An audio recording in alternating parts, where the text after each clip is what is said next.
Hola, ¿cómo están, compañeros? Tengan ustedes muy buenas vibras. Vamos a empezar con la resolución de un problema relacionado al tratamiento de aguas residuales. Como bien ya saben, mi persona es el auxiliar de cátedra de la materia, perteneciente a la carrera de Ingeniería Química de la FNI de la UTO.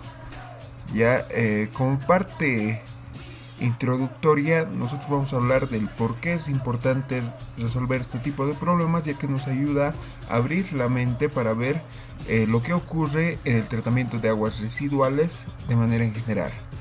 Ya, para poder resolver este tipo de problemas, la orden que normalmente nos dan es la siguiente. Se disponen los siguientes datos de DBO y nos dan dos filas de datos de DBO como cantidades de tiempo. Ya en este caso, estos datos corresponden al seguimiento que se ha tenido en determinado tratamiento de aguas, en el cual se han registrado datos de tiempos y datos de DBO. Para poder resolver este problema, nosotros necesitamos alguna orden, algo en específico para calcular.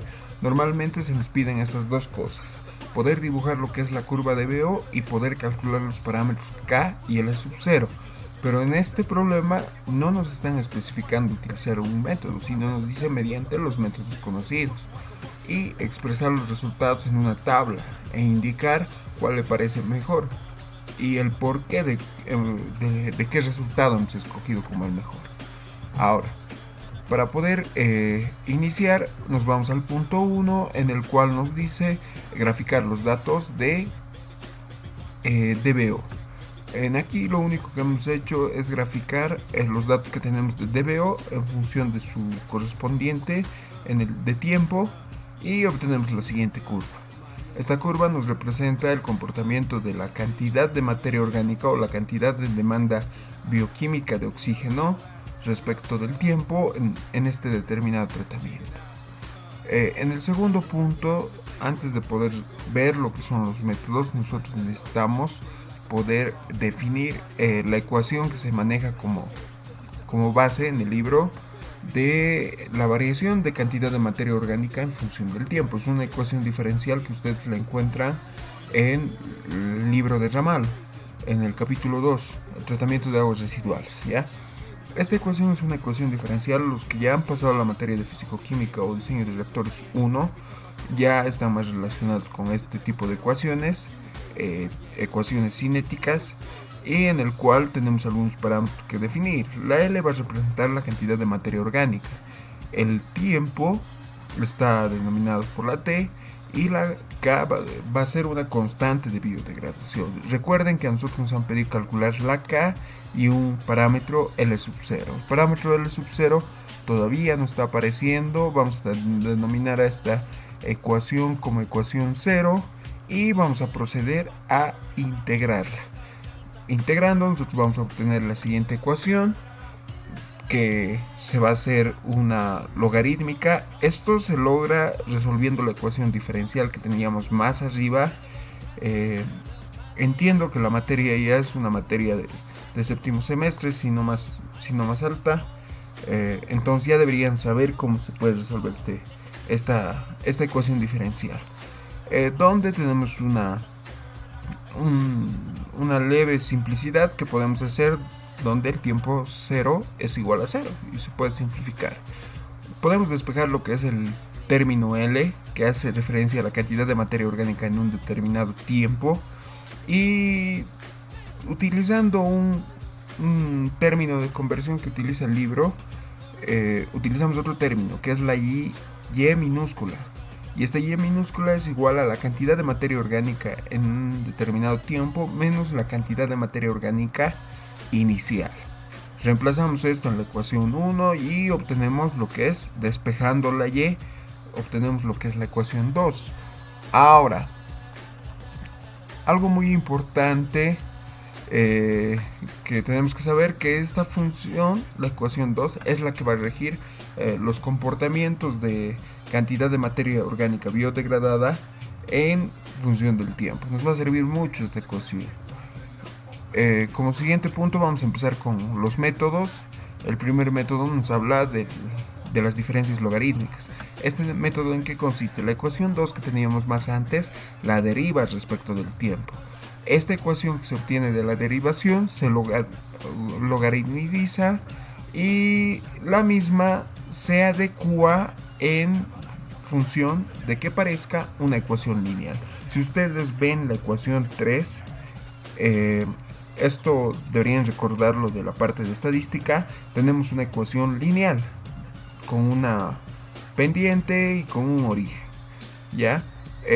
Ahora, otra relación que utiliza este método es una aproximación, se podría decir, que entre las derivadas y los deltas. Como pueden ver, para este método, ¿qué es lo que se tiene? Derivada de y respecto de la derivada del tiempo es igual a y final menos y0 dividido entre t final menos t0. Este y final menos y0 hace referencia a un delta, a una variación. Entonces, viéndolo desde ese punto de vista, nosotros podemos empezar a calcular algunos términos para poder resolver el problema. Nosotros nos hemos apoyado en lo que es el Excel para poder resolver este problema. Tenemos los datos en la primera fila de tiempo, en la segunda de DBO. Si recuerdan que nos daban datos de DBO, ahora en esas cantidades de DBO nosotros las estamos haciendo referencia de Y. ¿Por qué? Porque Y es la cantidad de materia orgánica biodegradada. Es como lo que les decía hace rato. Si nosotros tenemos 100 gramos de materia orgánica para biodegradar, yo necesito 100 gramos de oxígeno para cumplir dicha misión. Es decir, la relación es 1 a 1. ¿Entienden? Ahora, lo que yo tengo que calcular es esta tercera fila que nos decía derivada de y dividido entre derivada de t. Recordemos que la derivada de y es igual a y final menos y0. Por ejemplo, para el primer caso, aquí donde tenemos marcado el 5, ¿cómo se haría esto? ¿De dónde ha salido este 5? Y final va a ser igual a lo que se entiende aquí como 5 para el primer día menos y0. Y0, ¿qué va a ser? Obviamente va a ser el 0. Entonces 5 menos 0, 5. Dividido entre el t final menos t sub 0.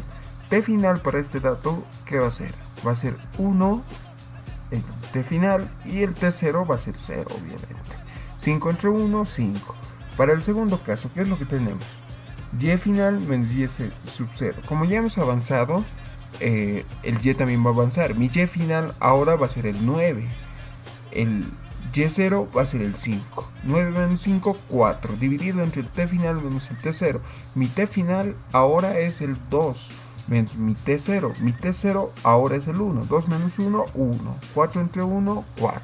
Y de esa manera hemos ido sacando lo que son los valores de la tercera columna. Ahora, en este último nosotros tenemos lo que son los datos de tiempo. Si ustedes se pueden dar cuenta, esto no es tiempo, es tiempo prima. El tiempo prima es igual a que es como un promedio de los tiempos. Para el primer caso ustedes pueden ver que es 0,5. ¿Este 0,5 de dónde ha salido? Es el valor medio que existe entre 1 y 0, es decir, el promedio de esos dos tiempos. El segundo es 1,5. ¿De dónde ha salido este valor? Ha salido del promedio de 2 y 1, ya que son los tiempos que están tomándose en cuenta para poder calcular este dato. Y de esa manera se ha ido anotando todos los tiempos primas. Teniendo la relación que existe de derivada de y respecto a derivada de t, logaritmizamos estos valores. Nosotros estamos trabajando con logaritmo natural. Se puede trabajar también con lo que es el logaritmo decimal, pero eso ya depende de cada persona. Si tenemos datos de logaritmo, tenemos datos de tiempo. El siguiente paso que